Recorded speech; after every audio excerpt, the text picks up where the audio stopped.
We have a little bit of technical difficulty with our main monitor in front of us. I don't know if that's going to cause us any trouble, though. We have no requests, I think, from remote participants. So, okay. First item of business is approval of the minutes from our meeting of November 10th of this year. Do I have a motion to approve? Watson has the motion. Do I have a second? Second from Killian. Anybody see anything in the minutes they wanted to address? Seeing nothing, all in favor, please say aye. Aye. Aye. Opposed? Thank you. Number 2, discussion and possible action on approving lease agreement for 180 East Wausau to Seth Carlson on behalf of Wausau Bike Polo. Director Brodick, want to take this for us? Sure. So Mr. Carlson contacted me on November 5th, asking basically whether the city owns a building that might be appropriate for bike polo practice. I was aware of some issues with 180 East Wausau regarding why we were unable to rent it to the Winter Farmers Market earlier this year, and also why we were unable to use it for some storage that had been requested. Basically, the water had been turned off, and a small portion of the roof is in disrepair. And I asked then Seth, Mr. Carlson, about his needs for bike polo, and then asked the city, some city staff for input about whether we would be able to rent the building for this use.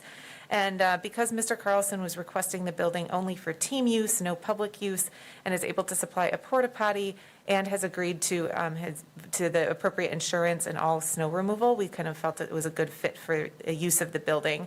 So in addition to the practical reasons why it makes sense to lease this building temporarily to Wausau Bike Polo for their practice in the winter, it'll also help to have some people on the property on a regular basis to just secure it and kind of the eyes on the ground theory and know about any potential issues that would arise during their tenancy. So we don't have any, we don't foresee as city staff any issues with this lease. And I know Mr. Carlson was unable to attend tonight, but there are representatives from Wausau Bike Polo here for any questions. Is there anybody from the group that would like to come up and address the committee? You're welcome. Just give us your name and your address and go from there. Hi, my name is Tyler Wildman. So I'm here representing Wausau Bike Polo. We're extremely grateful to have this working relationship with the city. Definitely hoping to get a space working out this year. I know we've tried a couple times in the past. I've worked with some members of the Parks Department before. I'm on the Wausau Bike Ped Committee too, so a few of the older people on that have tried to help me get something to work, and unfortunately before this year we didn't really have a suitable space or one that actually made it this far in the process. Like she said, yeah, we're willing to work with any necessities that you guys have. She said snow plowing and just taking care of making sure that everything is in good, not in disrepair, and as well as providing a proof of insurance too. Very good. Anything from the committee? Mr. Killian. Thank you, Mr. Chair. I think this sounds quite positive, and I know the group uses Riverside Park frequently when the weather accommodates the use, and have been very respectful, and it's been a positive activity there, so I certainly support this. Thank you. I'll move to approve the lease. Thank you. Do I have a second? I have a second from Killian. Further discussion? Seeing none, all in favor, please say aye. Aye. Aye. Opposed? No, thank you. Hey, it's been a pleasure. What little I've seen down there of the action, it's pretty exciting. Oh, thank you. Yeah, if Not you, something I would ever do. Check it out once we get in there too. Please feel free to stop. Sure. and pay a Okay. visit. Thank you. You bet. All right. Next item on our agenda, number 3, discussion and possible action granting consent to RJ Elm Properties LLC to mortgage the property described in the Lockery Plaza Hotel Multifamily Phase 1 Development Agreement to Green State Credit Union. Attorney Jacobson will maybe lead us off on this.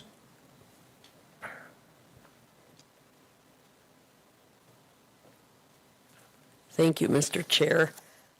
This is really pretty straightforward. It's just a formality because the development agreement requires city consent to mortgage it. So we got all the updated information from them and provided the current status on the project. So it's all in one memo for you. So nothing substantive changing. It's Nope. just a, okay. Anybody have a question from the committee for Attorney Jacobson? No? Okay, I would welcome a motion to approve. I have from Watson a motion, a second. please. I'll second. Second from Rasmussen. Further discussion? Seeing none. All in favor, please say aye. Aye. Aye. Opposed? Very good, thank you. Item number 4. Oh, and you're going to stay with us? Yes. Attorney Jacobson? Okay. I'm not leaving. No. Okay, number 4, discussion and possible action on approving planning option agreement with Gorman and Company for West Side Battery Site 415 South First Avenue, contingent on common council approval of Gorman as developer. And that one sort of speaks for itself as well. We came to a rather quick agreement with Ted Matcom on this.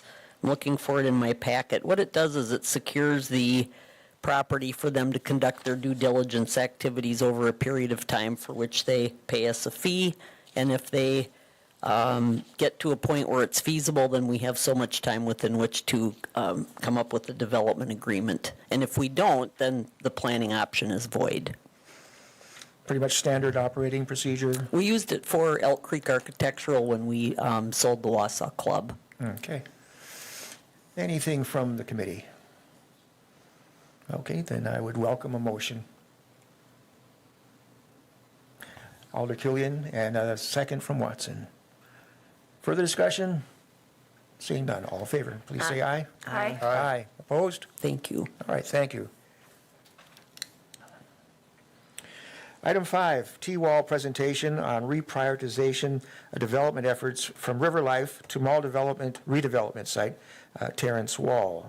We have representatives from T-Wall here, and welcome to come on up and give your presentation to the committee.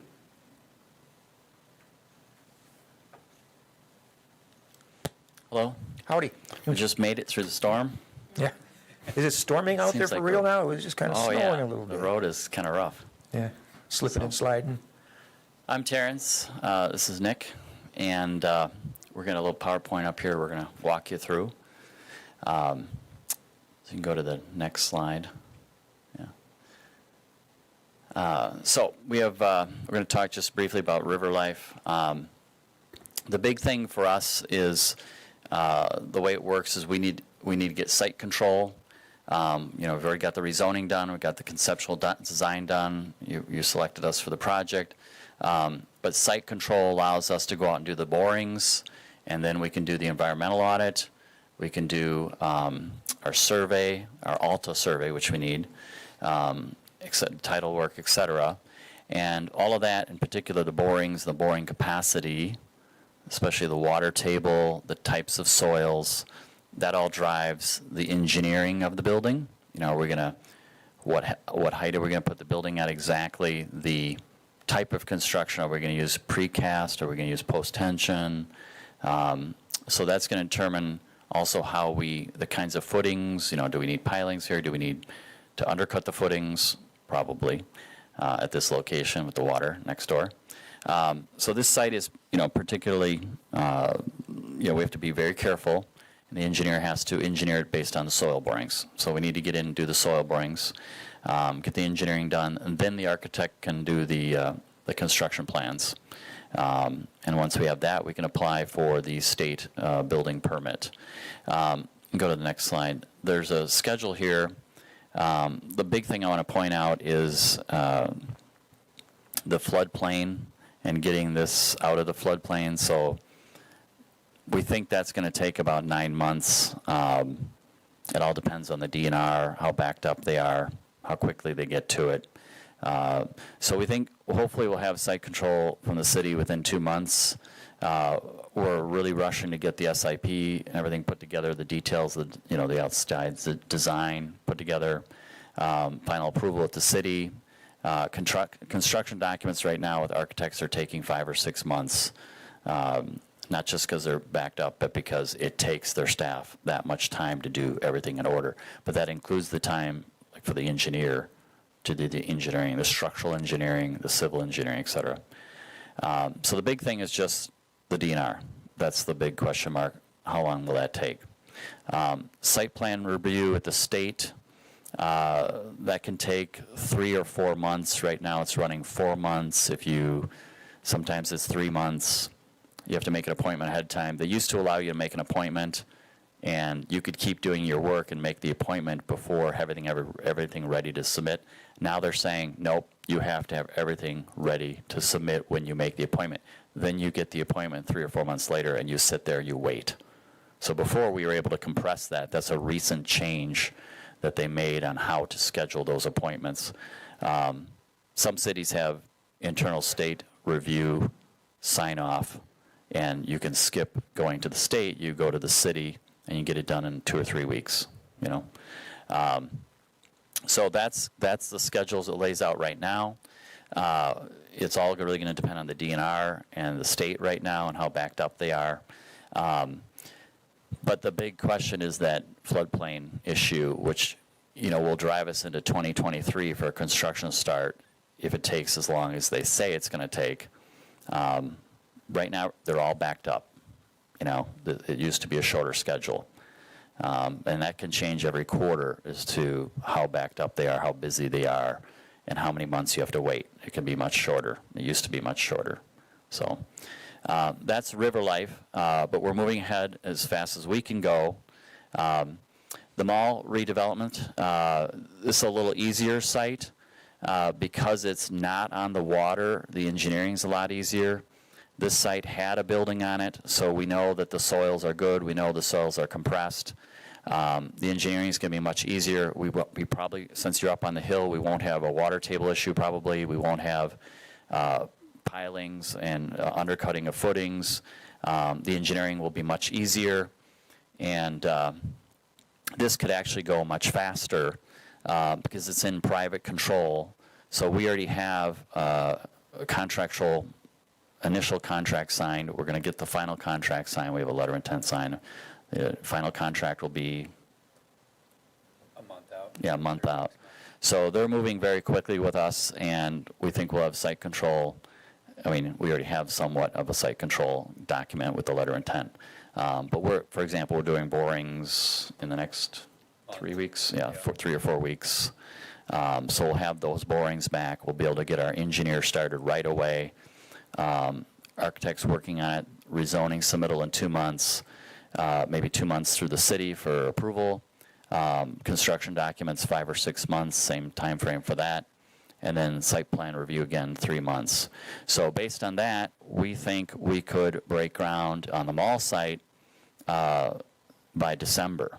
Now again, we're pushing hard, and these are outside limits. You know, the state plan review shouldn't normally take 3 or 4 months. It should normally be a month. But the rules changed in the last few months here.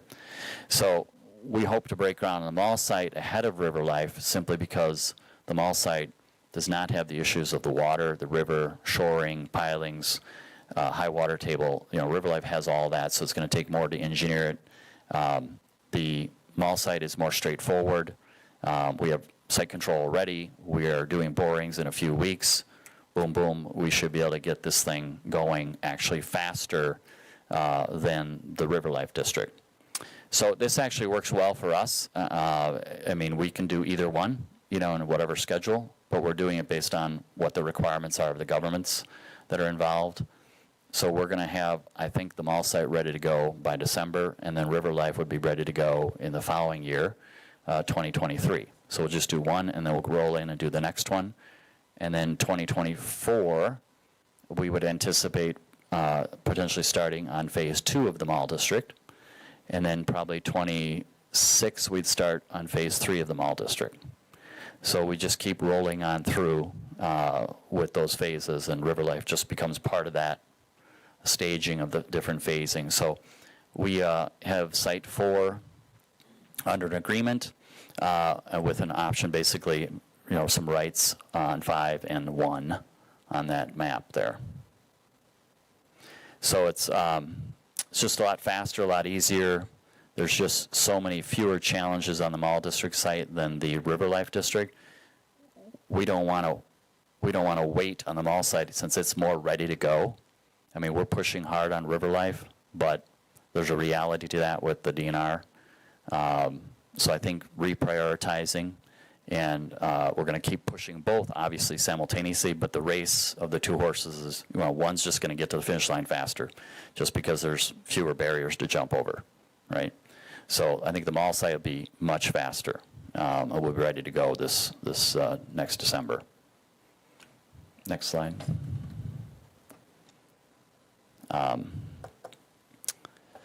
So we'd like to just work with you, the city, on both properties. And as I said, we have a signed agreement with the mall site, and we're ready to go. We're not going to stop doing one for the other. These are going to be pushed forward together, which actually works better for us because I can devote more full-time staff here sooner on site by doing that. So that actually works really good. It'll also give us more units, one after the other, so I can have the full-time leasing, full-time property management, full-time maintenance here, which is a little trickier to do with only 123 units, but with the mall site and the River Life back-to-back, now that becomes actually easier from a staffing perspective. So that's what we'd like to do. That's what we're going to do. We're happy to answer any questions you have. We're excited about, Wausau. I think, honestly, I think you could see 1,000 units that we could build here over the next 10 years. And we'll just keep rolling on through and continue to help develop the downtown. And thank you. My questions are, you said you have a signed agreement. Is that with WAS or is that with the city or all of the above? With WAS. With WAS, okay. And my second question is, it's great that we have all this moving forward and stuff, but who's going to pay for it? I mean, shouldn't we have our finances in line before we go ahead and do all this stuff instead of differently? Thank you. Before you answer, I just want to remind everybody in the room to direct any requests to speak to the chair. And that includes members of the committee and members of that are visiting. Alder Rasmussen. Thank you. So I guess I'm excited to see that your proposal includes movement of both projects in parallel. I think when we had talked about this at our last meeting, there was a little bit of a misunderstanding and some concerns about the fact that the River Life project would sit way too long and stagnate and not see forward progress while this other one was basically stepping in front. But I can certainly understand the logistics of the mall being far easier than, what you're up against with River Life. So, I mean, knowing that you need state plan review and a number of, steps that are beyond your control, are you relatively confident that moving them in tandem, that these timelines that you've displayed are pretty realistic? Yes, those are realistic. I don't want to set false expectations. Okay. As I said, the state plan review, sometimes it takes 4 months.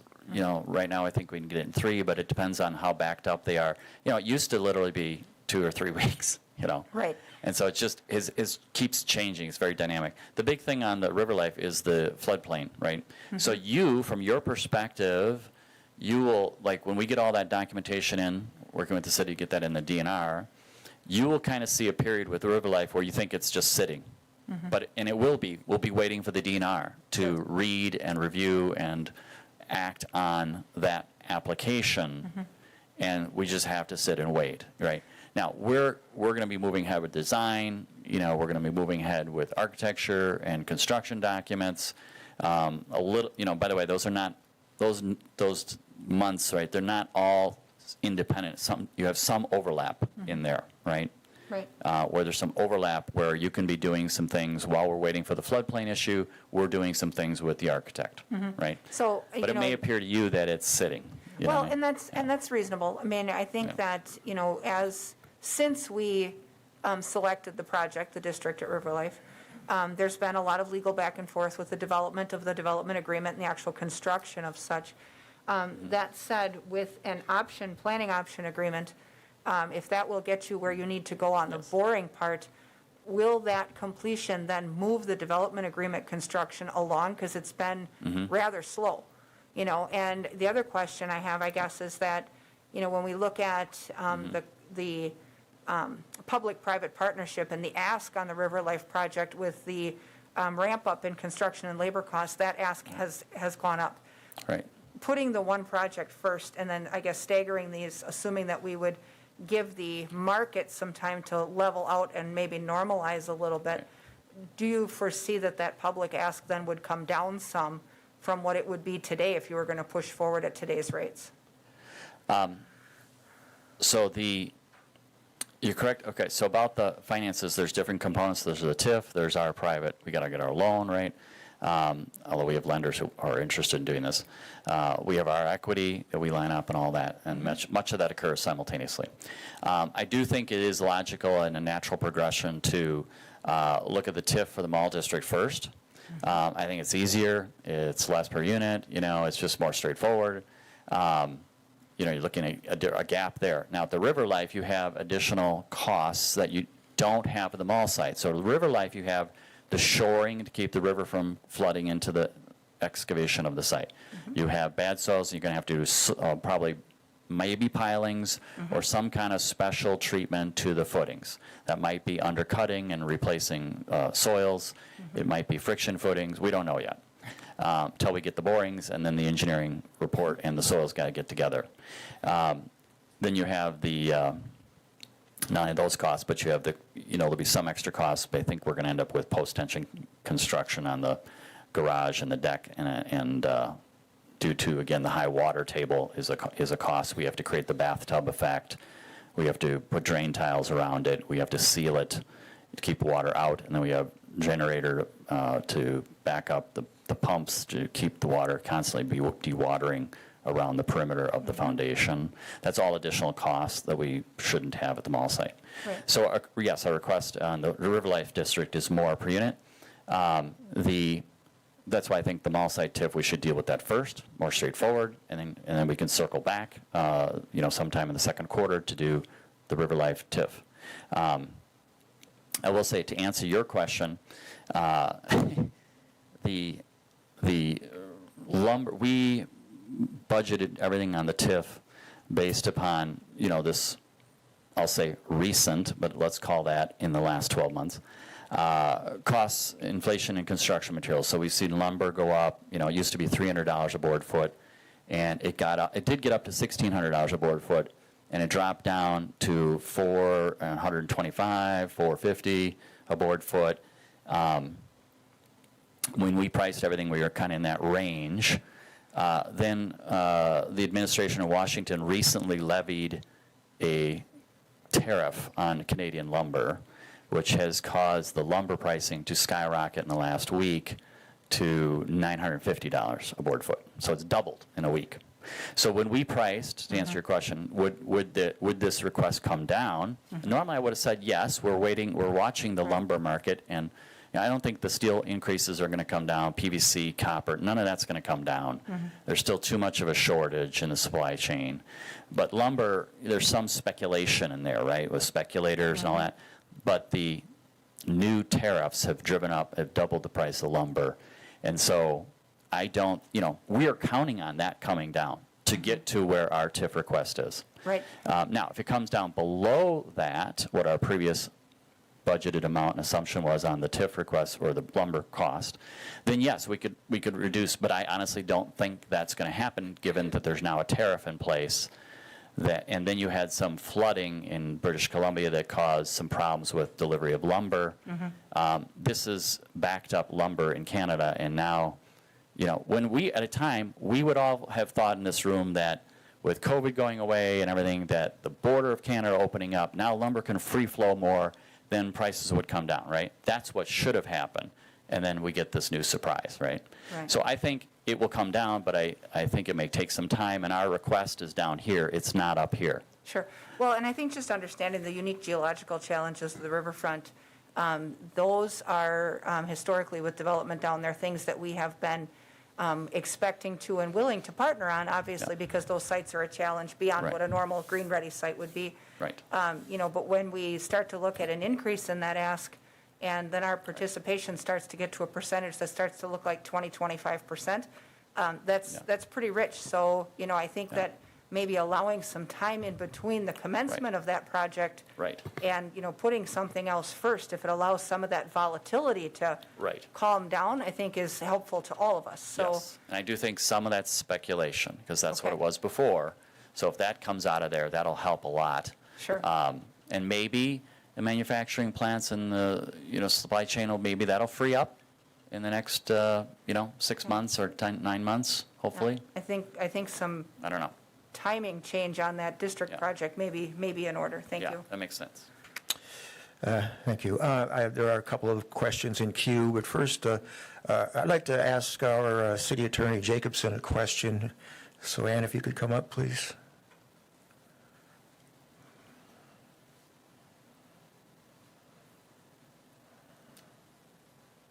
Yes.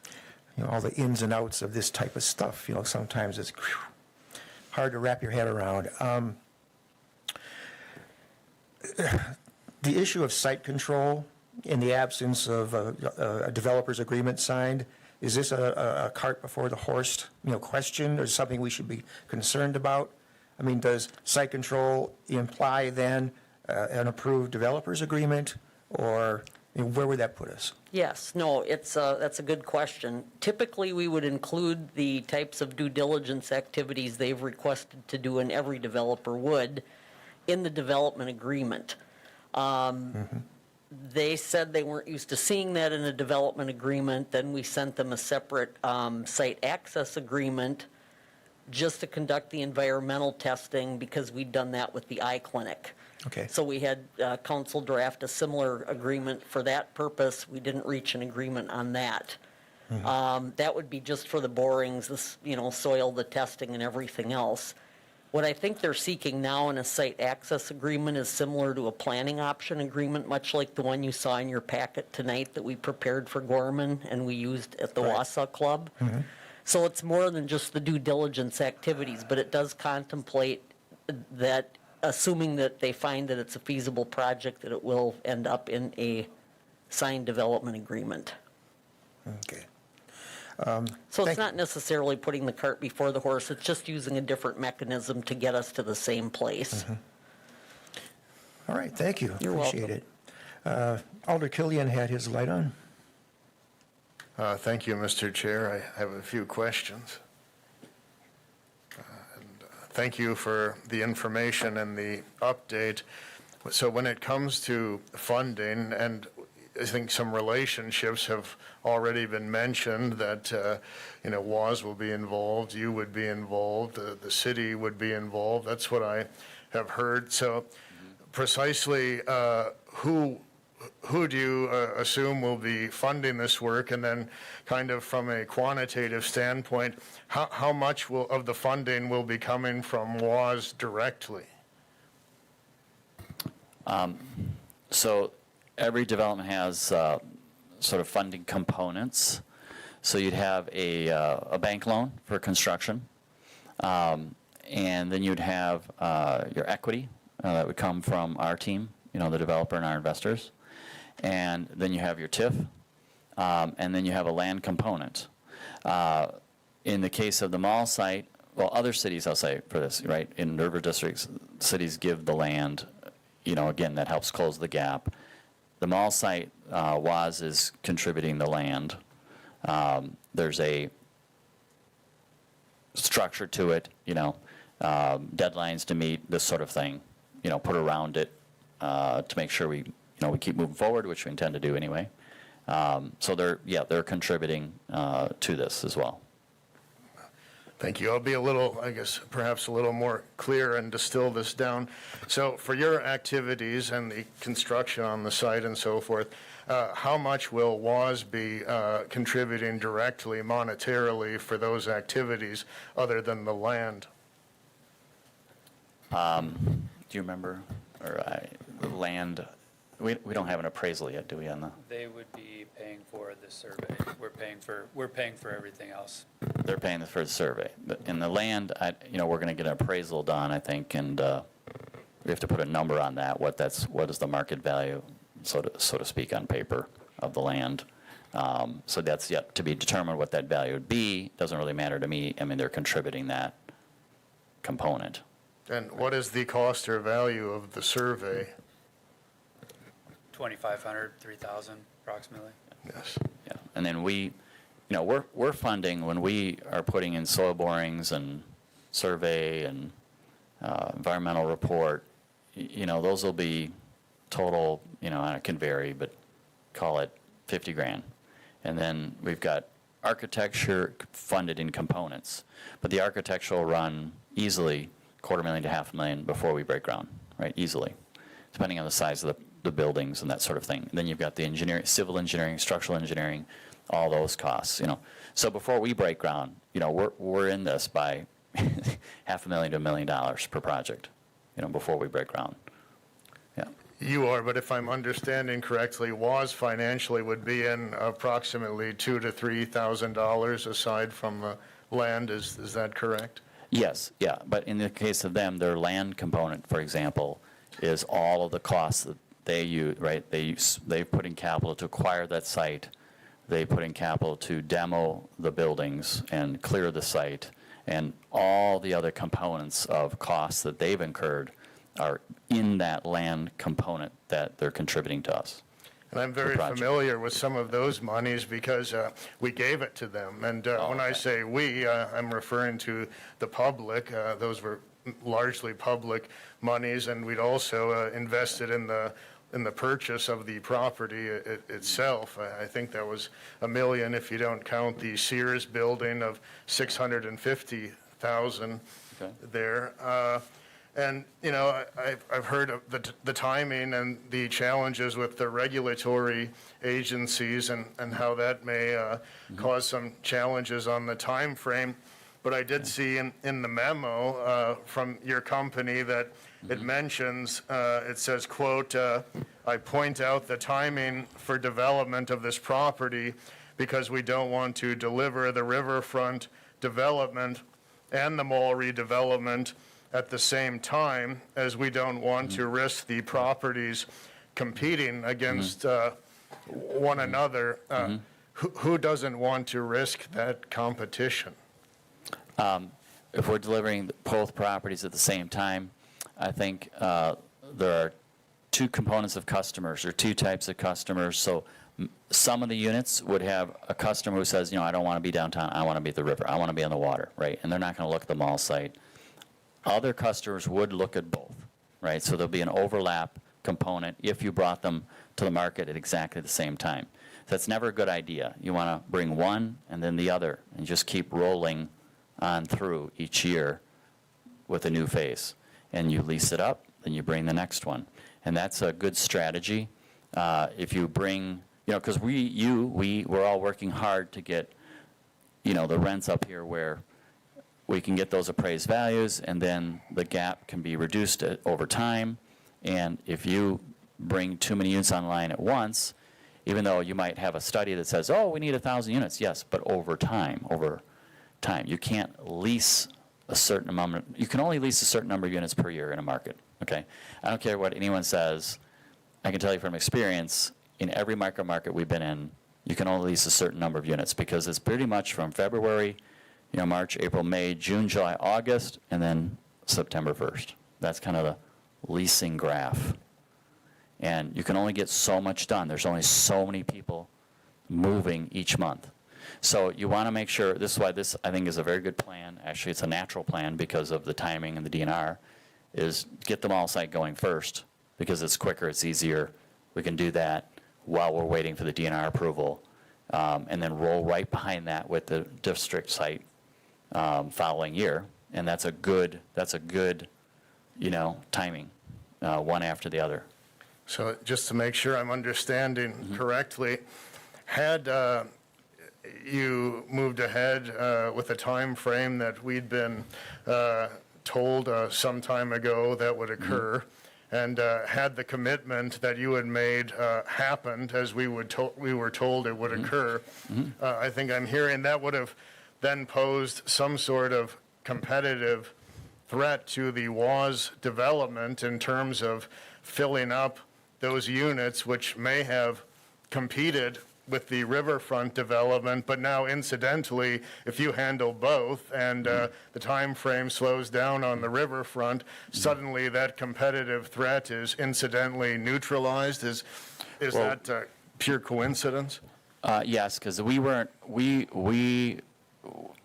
did not know that this river district had a floodplain issue.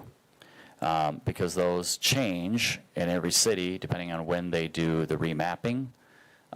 So that timetable also has changed, as I said, just for example, getting a state permit. That used to be a 2 to 4 week thing, you know. Now it's a 4-month thing. Then it's back down to 3 months. And it changes every few months, it changes, right? So we can't predict that, right? We can't predict how long it's going to take the DNR to process through a change in the floodplain request. We had told WAS, right? We told WAS, you know, okay, yeah, we'll be glad to the mall site. We're going to follow that right after the River District site. And then we get into the River District doing the due diligence. Again, we don't have site control yet. We need site control. We can't do, most cities will give us site control in a separate agreement, like an option to get site control. So we can start doing borings, survey, environmental, title work, et cetera. Okay, we don't have that here. We need to get site control. But once we know about the other issues, and we have to adjust our schedule to accommodate the changes at the state, accommodate the DNR and the floodplain issue, it just became a natural that that's going to happen with the district, the River District. We have no control over that. That's a governmental thing. And so the mall site became, you know, hey, would it make sense to put this first? Why miss a whole year? I think Wausau wants us to get going. You know, let's deliver for Wausau. It may not be the River District in 22, but let's deliver the mall site for them. You know, let's get going. That's our attitude, right? Thank you for that information. Thank you, Alder. Visiting Alder Larson has a question. Thank you, Mr. Chair. Yes, I do have a question. I noticed on the River Life through the letter we got from Attorney Rasmussen today that you're looking for 25 to... It's confidential. Hold on. Alder Larson. That's not, Yeah, okay, sorry. Let me rephrase that question. And what are you looking for, I'm sorry, what are you looking for percentage-wise for TIF increment for the mall project? What percentage are you looking for from the cities? The mall site, honestly, I have to look into that a little further. I mean, we just got site control, so we got to do a little bit more work until I can narrow that number down. We have a process we go through. Once we have the site control, well, we do a back of the envelope type analysis. Then we do a internal estimating, pro forma. Then the third stage is we go to the contractor and we get actual estimates from the contractor. Then the fourth stage is we get actual bids from the contractor and the sub. So it's a staged process. We're in stage 1 of that. We're doing the pro forma on that right now. And we'll have better info as soon as we get these borings done here in 3 weeks. We'll have a report. How many weeks after that? Couple weeks after that, we'll have the report, get that to our engineer. Then, we'll move to stage 2 with the next stage of our pro forma process. And so that's how we work, and that's how every developer works. So in other words, you could give us a percentage of how much percentage of tax increment money you're looking from the taxpayers before you start building? Yeah, oh, yes, definitely, yeah. And when you say from the taxpayers, I mean, this is developer? This is developer, yeah. So this is not from the taxpayers, this is from us. So this is a self-finance TIF. So we have to go get the loan for the TIF, and we're at risk of it for payback. And the increment being generated from the project we develop pays back that loan through this TIF mechanism, but it's not coming from the taxpayers. So the taxpayers will have no money into this project, is what you're saying? So we have to go get the TIF. I can't say that because I don't know the details of what you said, right? So I don't know what what your arrangement is with WAS. I don't know what's involved there. All I know is what they're contributing, and then the TIF is a developer finance TIF. And so we are at risk for that payback. Thank you. Yeah, thank you. Those are good questions. Alder Rasmussen. So to clarify, I guess what we're working with then is a reverse TID effectively, where all of the risk is assumed by the developer, the building is constructed, begins to pay tax, and then once that tax is being paid, then those payments start from those proceeds. Is that what we're Yes, so dealing with? Okay. yes, before construction, we'll go get a TIF loan from a bank. Right. We'll have a tri-party agreement with the city, the bank, and us. As the project gets built and up and then assessed, there's a little bit of a lag period, about a 2-year lag, right, before the full assessment kicks in. As we're paying taxes based on the assessment, those taxes are, paid to the city. City then pays back those amounts to the bank, basically, because it's the loan we took out. I'm at risk for that. And so it's self-financing through the project without any dollars coming from the taxpayers.